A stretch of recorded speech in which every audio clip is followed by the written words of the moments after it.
ఏమండి, ఒక ఊర్లో ఒక పెద్ద ఆయన ఉండేవాడు. ఆయనకి 3 కూతుళ్ళు.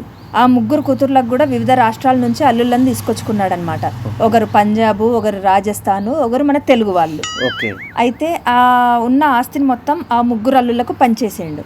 పంచినప్పుడు ఆ ముసలైన ఒక కోరిక ఏంటంటే, నేను చనిపోయినప్పుడు నా శవపేటికలో ఒకరి తరపున 1 లక్ష రూపాయలు శవపేటికలో పెట్టండి అని అంటాడనమాట. చివరి కోరిక. అయితే ఆ 3 అల్లుళ్ళు కూడా ఓకే అని ఒప్పుకుంటారు. కొద్ది రోజుల తర్వాత పెద్ద ఆయన చనిపోయినప్పుడు ఆ పంజాబ్ ఆయన ఉన్నాడు కదా పెద్దల్లుడు ఏం చేస్తాడు, 2000 రూపాయల నోట్లు ఒక 50 అందులో పెట్టిండు అనమాట శవపేటికలో. 2000 × 50 లక్ష. ఆ రెండో అల్లుడు రాజస్థాన్ ఆయన ఏం చేసిండు తెలుసా, 500 రూపాయల నోట్లు 200 నోట్లు ఆ శవపేటికలో పెట్టాడు. లక్ష. అయితే ఆ మూడో అల్లుడు ఎవరు, మన తెలుగు ఆయన ఉన్నాడా, అసలు ఏమన్నా తెలివి ఉపయోగించిండు తెలుసా? ఏమి ఉపయోగించిండు ఆలోచించండి చూద్దాం. ఆయన 100 రూపాయల నోట్లు పెట్టుంటాడు. ఏం కాదు, చాలా తెలివి ఉపయోగించి ఏం చేశాడంటే 3 లక్షల చెక్ రాసేసి అందులో పెట్టి వాళ్ళు పెట్టినటువంటి 2 లక్షలు తీసుకుని వెళ్ళిపోయాడు. నిజంగా అసలు మన తెలుగు వాళ్ళది చాలా తెలివి కదా. సూపర్. సంధ్య ఐస్ క్రీమ్. అదేంటండి, ఇప్పటికి 6 ఐస్ క్రీమ్ మీరు తిన్నారు. ఐస్ క్రీమ్ పెట్టే అతను ఏమనుకుంటాడు? ఈ మధ్య అందరూ మిమ్మల్ని గుర్తుపడుతున్నారు కూడా.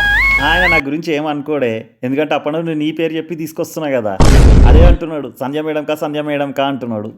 అందుకేనా అప్పటి నుంచి ఆయన అదోలా చూస్తున్నాడు.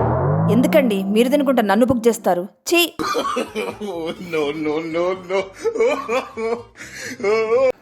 హాయ్ ఫ్రెండ్స్, ఈ వీడియో మగవాళ్ళ కోసం అండి. ఎవరైతే వాళ్ళ భార్యల మీద ఊరికే కంప్లైంట్ చేస్తూ ఉంటారో, నా భార్య నేను చెప్పింది వినదు, నేను ఏ పని చెప్పినా చేయదు అని అంటూ ఉంటారో వాళ్ళ కోసం చేస్తున్నాను ఈ వీడియో. కానీ నా భార్య మాత్రం అలాంటిది కాదండి. నేను ఏ మాట చెప్పినా కూడా వింటుంది, నేను ఏ పని చెప్పినా కూడా చేస్తుంది. Thank you. మీకు ఇప్పుడే జ్యూస్ తీసుకొని వస్తాను. ఏదో తేడాగా ఉందేంటి? వింటుంది కానీ 2-3 గంటలు వాదించుకున్న తర్వాత, బతిమలాడిన తర్వాత వింటుంది. ఎక్స్పెక్ట్ చేశాను రా. సంధ్య చూడు ఎంత మంచి ఇల్లు, అమ్ముడు పోయింది. మన అదృష్టంలో ఏది రాసి ఉంటే అదే దక్కుతుందండి. కరెక్టే, నువ్వు చెప్పింది కరెక్టే. అంతేగా. ఏమన్నారు? అదేనే, మన అదృష్టంలో ఏది రాసి ఉంటే అదే దొరుకుతుంది అంటున్నాను.